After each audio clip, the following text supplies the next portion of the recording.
கிறிஸ்துவில் பிரியமானவர்களே, ஆண்டவராகிய இயேசு கிறிஸ்துவின் நாமத்திலே உங்கள் யாவரையும் வாழ்த்தி ஆசிர்வதிக்கிறேன். இந்த நாளுக்கென்று தேவன் நமக்கு அருளி இருக்கும் ஜீவ வார்த்தை உபாகமத்தின் புஸ்தகம் 31 அதிகாரம் 8 இருக்கிறது. கர்த்தர் தாமே உனக்கு முன்பாக போகிறவர், அவர் உன்னோட இருப்பார், அவர் உன்னை விட்டு விலகுவதும் இல்லை, உன்னை கைவிடுவதும் இல்லை, நீ பயப்படவும் கலங்கவும் வேண்டாம் என்றான். என்னை கேட்கிற தேவனுடைய பிள்ளைகளே, 120 வயது நிரம்பின மோசே யோசுவாவினிடத்திலே கர்த்தருடைய வார்த்தையை விதமாய் கூறுகிறான். அதைத்தான் நாம் இங்கே வாசித்திருக்கிறோம். என்னை கேட்கிற தேவனுடைய பிள்ளைகளே, நான் நம்புகிறேன், விசுவாசிக்கிறேன், இந்த நாள் கர்த்தர் உங்களுக்கு முன் செல்லும் ஒரு நாளாயிருக்கிறது.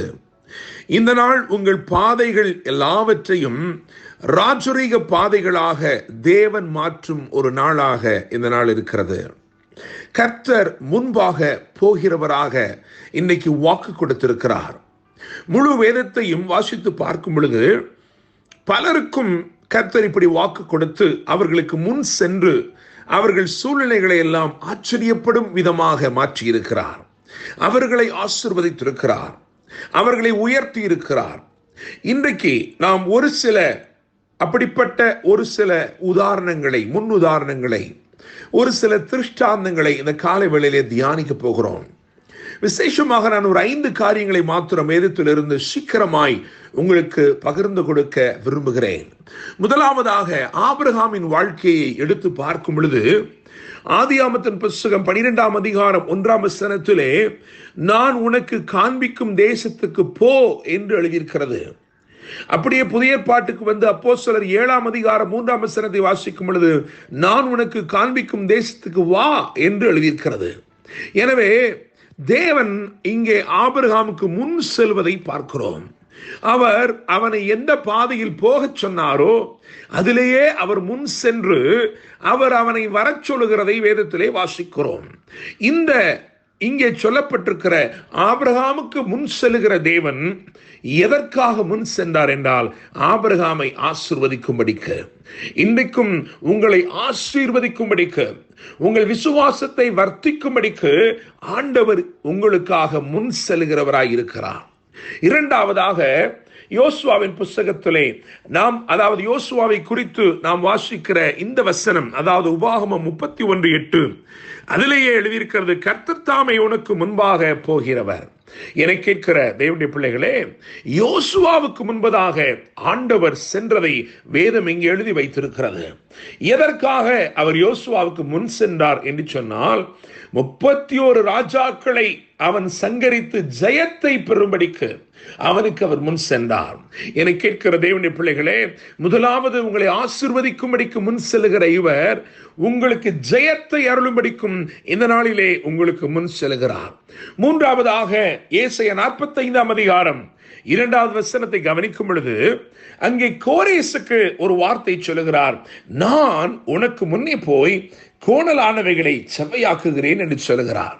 என கேட்கிற தேவனுடைய பிள்ளைகளே, எதற்காக அவனுக்கு முன் சென்றார் என்றால் சகலவற்றையும் சீர்படுத்தி சிறப்பாக்கும்படிக்கு முன் சென்றார்.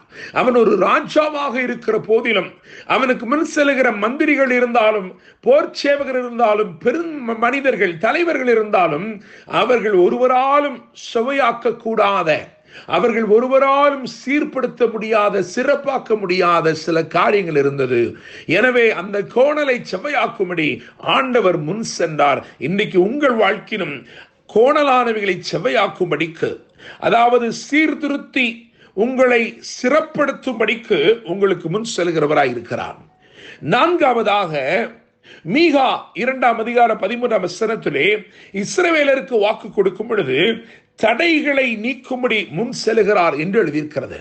தடைகளை நீக்கி போடுகிறவராக, உங்கள் வாழ்க்கையிலே என்ன தடைகள் காணப்பட்டாலும், எவ்வளவு நாட்களாய் அது தொடர்ந்திருந்தாலும், இன்றைக்கு முன் செல்லுகிற தேவன் அந்த தடைகளை நீக்கி போடுகிறார். தேவனுடைய பிள்ளைகளே, எனவே அவர் ஆசீர்வதிக்கும்படி முன் செல்லுகிறார். அவர் ஜெயத்தை அருளும்படி முன் செல்லுகிறார். அவர் உங்கள் பாதைகளை சீர்படுத்தி சிறப்பாக்கும்படி முன் செல்லுகிறார். அவர் தடைகளை நீக்கி போடும்படி முன் செல்கிறார். ஐந்தாவதாக, கடைசியாக மத்தேயு 28:7 வாசிக்கும் பொழுது, அவர் உங்களுக்கு முன்னே கலிலேயாவுக்கு போகிறார் என்று எழுதியிருக்கிறது. அதிகாரத்தை கொடுக்க, சீஷர்களுக்கு அதிகாரத்தை கொடுக்கும்படி, அவர்களை அபிஷேகிக்கும்படி ஆண்டவர் இயேசு முன் சென்றார். எல்லாவற்றிலும் முன் உதாரணமாய் இருக்கிற அவர், எல்லாவற்றிலும் முதன்மையாய் காணப்படுகிற அவர் முன் சென்றார் அதிகாரங்களை கொடுக்கும்படி. நான் நம்புகிறேன், விசுவாசிக்கிறேன், இந்த நாளிலே அவர் உங்களை ஆசீர்வதிக்கும்படி முன் செல்கிறார். அவர் உங்களுக்கு ஜெயத்தை அருளும்படி முன் செல்கிறார். உங்கள் பாதைகளை சிறப்பாக்கும்படி முன் செல்கிறார். உங்கள் தடைகளை நீக்கி போடும்படி முன் செல்கிறார். உங்களுக்கு அதிகாரத்தை அருளும்படி முன் செல்கிறார். கர்த்தர் தாமே உங்களுக்கு முன்பதாக சென்று உங்களோடு கூடவே இருந்து, வலதுபுறமும் இடதுபுறமும் உங்களை விலக விடாமல் உங்களோடு கூடவே இருந்து உங்களுக்கு அற்புதத்தை செய்து உங்களை வாழ்த்தி ஆசீர்வதிப்பாராக, உங்களை வாழ வைப்பாராக. என்றும் அன்புடன் pastor Daniel Moses. God bless you.